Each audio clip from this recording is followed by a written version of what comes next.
Good morning students.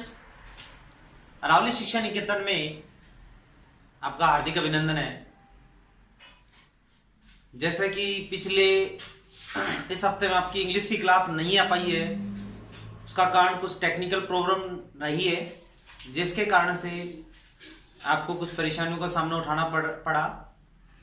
तो हमारी सोमवार को इंग्लिश की क्लास आ जाएगी। इस वीक में इंग्लिश की क्लास नहीं लगी है, आपको पहले बता देता हूँ। साइंस की अपनी रेगुलर क्लास चल रही है। देखते हैं साइंस में आगे का टॉपिक में पढ़ते हैं कि हमारा आगे का टॉपिक क्या है। हम लोग पहले पढ़ चुके हैं अम्ल और क्षार के बारे में, हम लोग पहले पढ़ चुके हैं। अम्ल क्या होता है, क्षार क्या होता है, और उसके बाद मैंने आपको तनु और सांद्र भी पढ़ा दिया है। शायद आप लोग अब तक याद कर चुके होंगे जो पहले मैंने पढ़ा दिया है। टॉपिक में कोई ज्यादा नहीं पढ़ा रहा हूँ, बहुत छोटे छोटे टॉपिक पढ़ा रहा हूँ, तो आप आराम से आधे घंटे में याद कर सकते हो और उसको राइट कर सकते हो।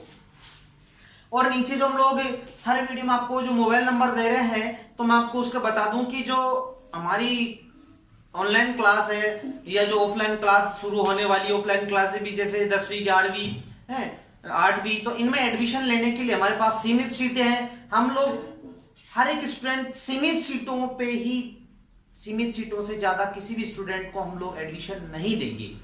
एक लिमिटेड सीट है, तो आप लोग जल्दी से जल्दी रजिस्ट्रेशन करवाइए, जिससे कि आपकी सीट फिक्स हो जाए। ऐसा नहीं हो कि टाइम निकल जाए और आप बिना रजिस्ट्रेशन के आप रह जाओ। ओके, धन्यवाद। और पूरी जानकारी आप जो मोबाइल नंबर दे रखे हैं उन पे कॉल करके पूरी जानकारी ले सकते हो। ओके, आगे हम लोग हमारा टॉपिक पढ़ते हैं।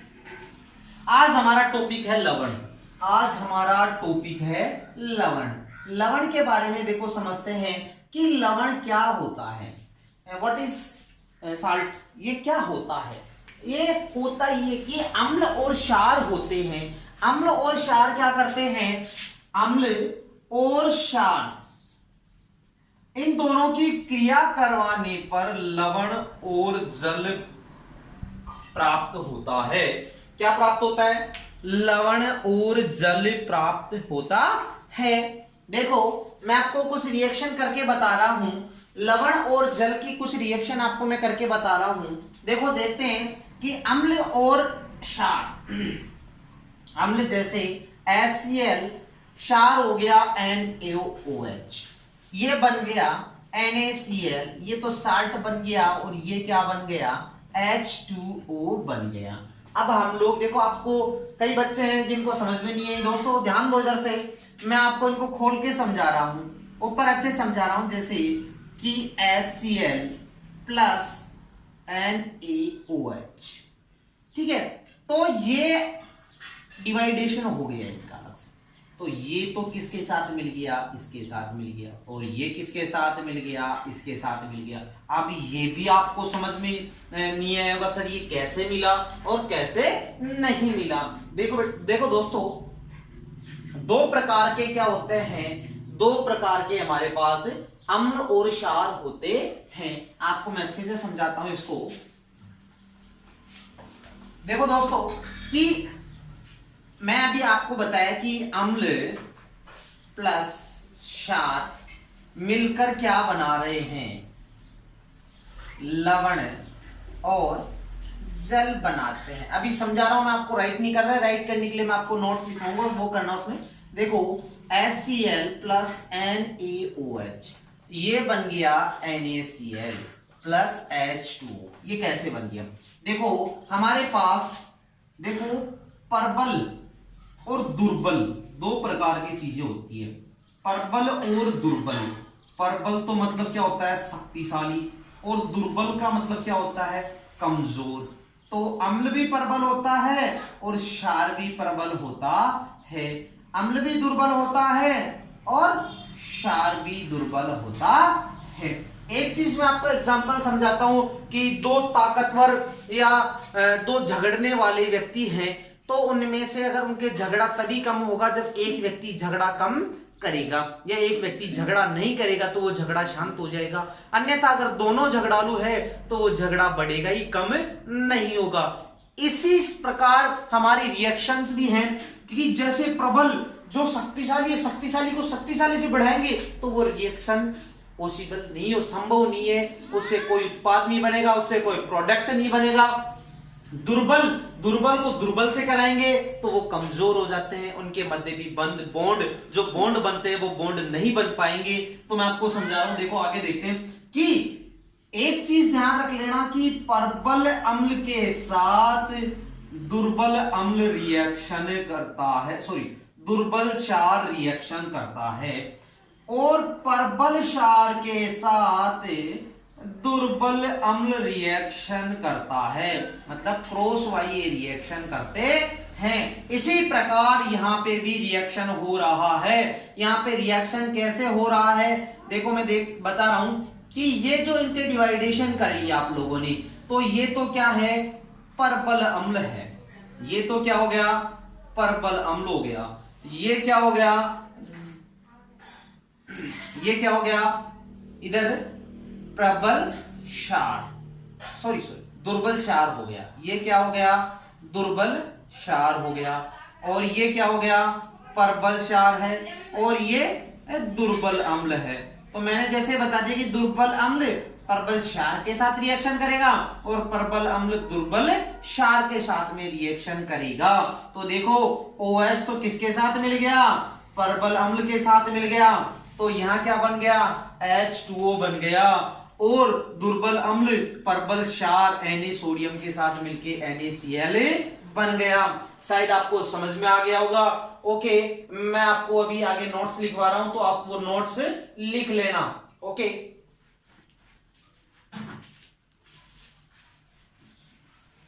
देखो दोस्तों, मैंने भी आपको लवण के बारे में समझा दिया है, तो मैंने अभी आपको नोट्स लिख दिए हैं, तो आप इन नोट्स को राइट कर लीजिए। मैं इनको एक बार रीडिंग करके आपको समझा देता हूं। देखिए, अम्ल क्षार की क्रिया कराने पर लवण और जल बनता है। ये मैंने पहले अभी आपको रिएक्शन करके बता दी थी, रिएक्शन की थी ना मैंने जस्ट अभी पहले। अम्ल क्षार से को आपस में क्रिया करवाने पर क्या बनता है, लवण और जल बनता है। जैसे एग्जांपल देखते हैं, HCl, एग्जांपल क्या है, HCl, एग्जांपल क्या आ गया, HCl, और NaOH, इससे क्या बन रहा है, हाइड्रोक्लोरिक, और सोडियम हाइड्रोक्साइड से क्या बन रहा है, NaCl, सोडियम क्लोराइड बन रहा है, और जल बन रहा है। जल का सूत्र होता है H2O। जल का सूत्र क्या होता है, H2O। आगे देखते हैं इसमें कुछ चीजें कि यह अभिक्रिया उदासीकरण अभिक्रिया भी कहलाती है। उदासीनीकरण का मतलब होता है कि ये उदासीन होती है, किसी प्रकार की कोई क्रिया नहीं करती है, कोई आपस में रिएक्शन नहीं करती है, मींस इसका कोई पीएच नहीं होता है। जैसे मैंने कहा था कि लवण का पीएच 0 होता है, लवण का पीएच मान 7 होता है, कि उदासीन होता है, ना वो अम्ल होता है ना वो क्षार होता है। ये उष्माक्षेपी अभिक्रिया, जैसे उष्माशोषी उष्माक्षेपी अभिक्रिया आपने पढ़ी होगी पीछे वाली क्लासों में। और मैं आगे उष्माक्षेपी और उष्माक्षेपी अभिक्रिया, ऑक्सीकरण अपचयन अभिक्रिया, विद्युत अपघट्य अभिक्रिया, सारी विस्थापन, सारी अभिक्रियाएं आगे वाले चैप्टर में पढ़ाऊंगा। तो उष्माक्षेपी अभिक्रिया क्या होती है कि उष्माशोषी का मतलब होता है शोषण करना, और उष्माक्षेपी का उत्सर्जन करना होता है। परबल अम्ल और परबल क्षार से मैंने अभी ऊपर समझाया था आपको, ध्यान से अगर आपने समझा हो तो आपको ये चीज आपको याद करने की जरूरत ही नहीं पड़ेगी, आपको समझ में आ गई तो अपने आप याद हो जाएगी। देखो दोस्तों, ये कह रहा है कि परबल अम्ल और परबल क्षार से बने लवण क्या होते हैं, उदासीन होते हैं। और परबल अम्ल तथा दुर्बल क्षार से, परबल अम्ल और दुर्बल क्षार से मिलकर जो लवण बनते हैं वो अम्लीय प्रकृति के होते हैं। और जो दुर्बल अम्ल और प्रबल क्षार से बनते हैं लवण, वो क्षारीय प्रकृति के होते हैं। इनके एग्जाम्पल मैं भी आपको राइट करवा रहा हूं, इसके आगे वो समझाऊंगा, आप इसे राइट डाउन कर लीजिए। Okay, note.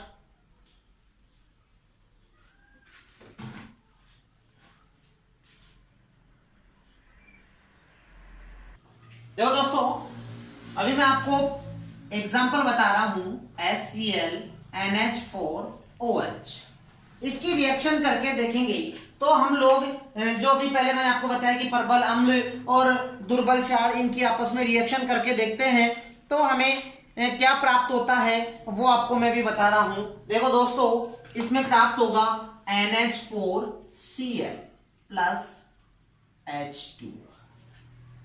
अब ये यौगिक बना, ये प्रोडक्ट बना, ये क्या है, अम्लीय है। ये कौन सा प्रोडक्ट बना है, अम्लीय बना है। मैंने अभी आपको समझाया था कि देखो ये क्या है, प्रबल अम्ल, ये दुर्बल क्षार, क्या है, दुर्बल अमोनियम हाइड्रोक्साइड है।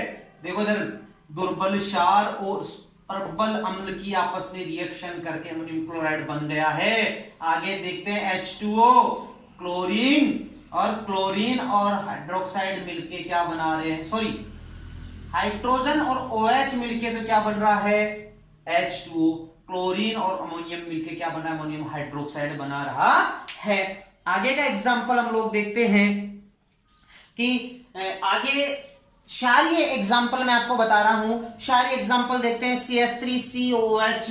ये कह रहा है कि CH3COOH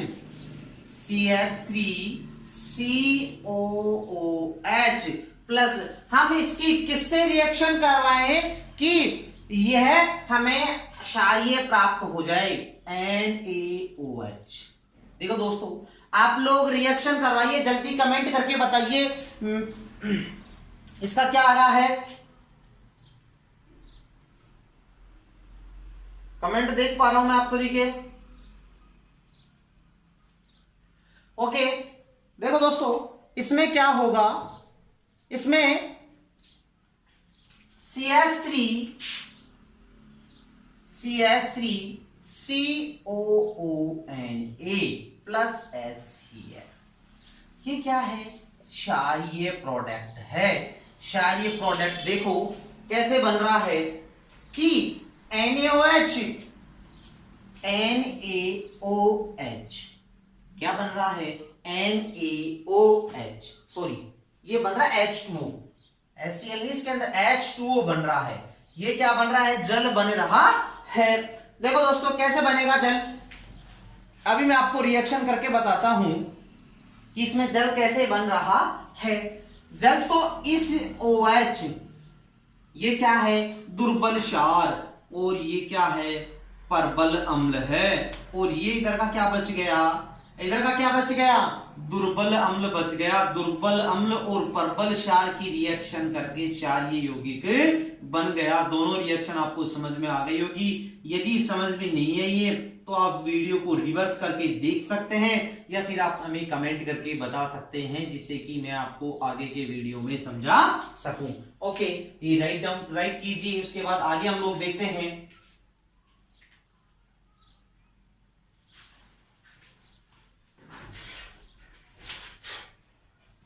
देखो दोस्तों, मैंने अभी आपको लवणों के बारे में पहले बता दिया है कि लवण उदासीन, ये जो क्रिया होती है उदासीन होती है, वो अम्लीय प्रकृति के होते हैं। किस प्रकार से अम्लीय प्रकृति के होते हैं लवण, जब प्रबल अम्ल और दुर्बल क्षार की क्रिया करवाई जाती है तो उससे बना जो उत्पाद होता है, उससे प्राप्त जो प्रोडक्ट होता है, वो प्रोडक्ट क्या होता है, अम्लीय प्रकृति का होता है। और जिसमें दुर्बल अम्ल और प्रबल क्षार की क्रिया करवाई जाती है और जिससे बना प्रोडक्ट क्या कहलाता है, क्षारीय कहलाता है। ये क्षारीय प्रकृति का होता है। आगे हम लोग इसमें देखते हैं कि लवणों के गलनांक एवं क्वथनांक क्या होते हैं। जो गलनांक और क्वथनांक क्या होते हैं, उच्च होते हैं, हाई होते हैं, निम्न नहीं होते हैं।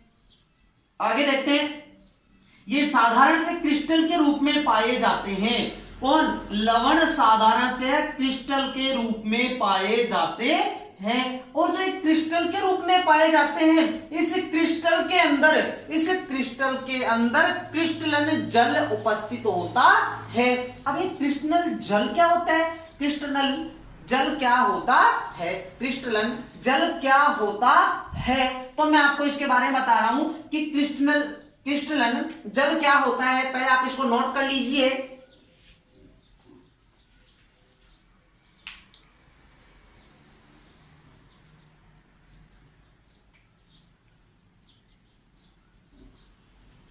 नोट कर लिया। आगे देखते हैं, क्रिस्टलन जल,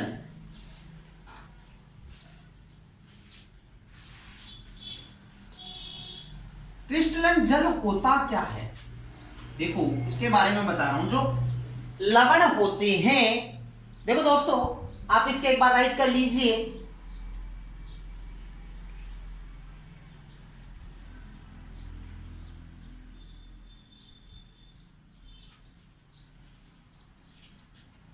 देखो दोस्तों, क्रिस्टलन जल होता क्या है?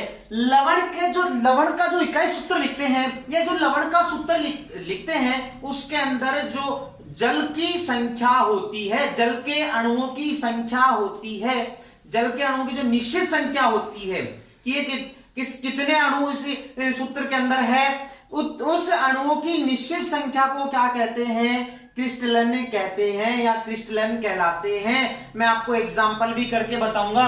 तो आप डेफिनेशन लिखिए, लवण के इकाई सूत्रों में देखो दोस्तों, लवण के इकाई सूत्र को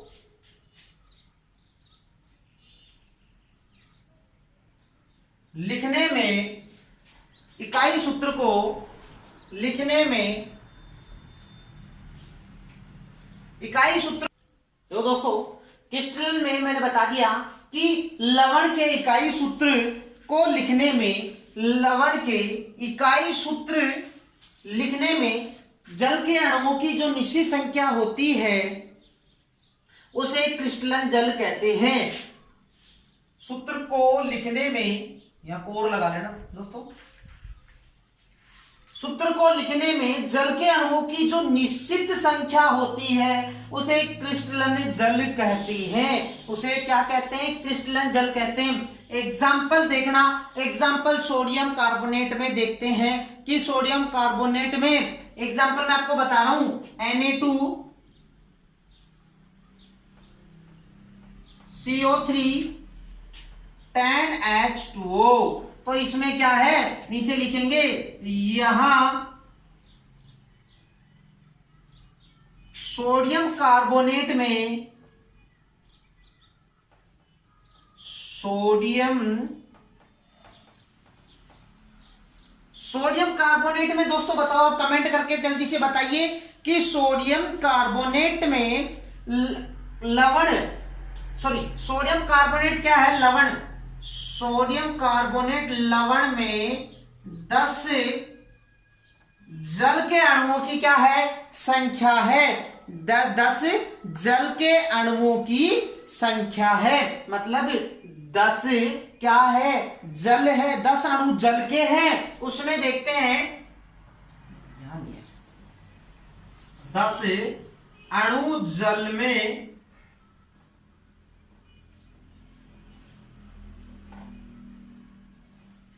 आगे लिखवा दूंगा मैं इसको, या नहीं आ रहा है। ओके दोस्तों, जो ये है इसको राइट नाउ कर लीजिए। ऊपर वाला शायद आप लोगों ने राइट कर लिया होगा।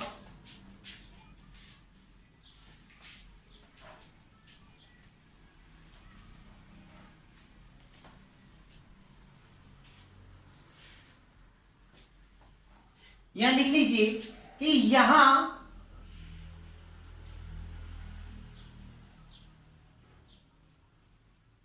सोडियम कार्बोनेट में, सोडियम कार्बोनेट लवण में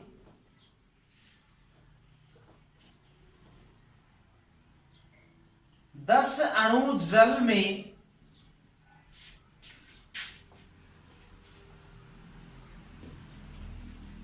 10 अणु जल के क्रिस्टलन जल के रूप में है। 10 अणु जल के क्रिस्टलन जल के रूप में है, क्रिस्टलन जल के रूप में है। ओके, इसे आप राइट कर लीजिए। आगे हम लोग देखेंगे, एक एग्जांपल आगे मैं आपको करके बताऊंगा, इसको आप राइट कर लीजिए। कुछ और एग्जांपल हम लोग लेते हैं, जैसे कि जिप्सम का सूत्र हो गया CaSO2 2H2। ये क्या है? जिप्सम का सूत्र है। इसके अंदर क्या है? देखो कितने अणु है, कितने क्रिस्टलन जल के अणु है? 2। किसका सूत्र है? जिप्सम। किसका सूत्र है दोस्तों? जिप्सम। जिप्सम का फॉर्मूला है। ऐसे ही बहुत से एग्जांपल है, जैसे फिटकरी का K2SO4 Al2SO4 की थ्राइस,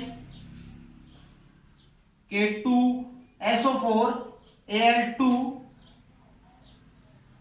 SO4 की थ्राइस 24 H2O। ये किसका सूत्र हो गया? फिटकरी का सूत्र है। किसका सूत्र है? फिटकरी का फॉर्मूला है। इसके अंदर देखो कितने जल के अणु हैं? 24 जल के अणु हैं। ठीक है, आपका लवण का टॉपिक यही खत्म होता है। आप इसको राइट कर लीजिए। Okay, right now. ओके दोस्तों, जैसे कि मैंने आपको पहले बता दिया है कि जो हमारे टॉपिक वाइज चल रहे हैं, अब इसमें आगे का टॉपिक हमारा आरएनएस का चलेगा। कुछ परिभाषाएं हैं, वो परिभाषाएं मैं अगली क्लास में करवाऊंगा आपको। तो ये आप लोग इसको राइट कर लीजिए। ठीक है, राइट करने के बाद में आप एक बार इनको रीडिंग मारा करो, इनकी एक बार रीडिंग किया करो, जिससे कि आपको अच्छे से समझ में आएगा। ओके दोस्तों, मैंने पहले बता दिया कि हमारे जो ऑनलाइन रजिस्ट्रेशन चल रहा है, तो आप कॉल करके रजिस्ट्रेशन करवा सकते हैं, जिससे कि जो सीमित सीटें हैं, उन सीमित सीटों में आपका नंबर जल्दी से जल्दी आ सके। आप हमारे चैनल को सब्सक्राइब करवाइए या सब्सक्राइब कीजिए और अपने दोस्तों को शेयर कीजिए, कमेंट कीजिए। धन्यवाद। जय हिंद, जय भारत।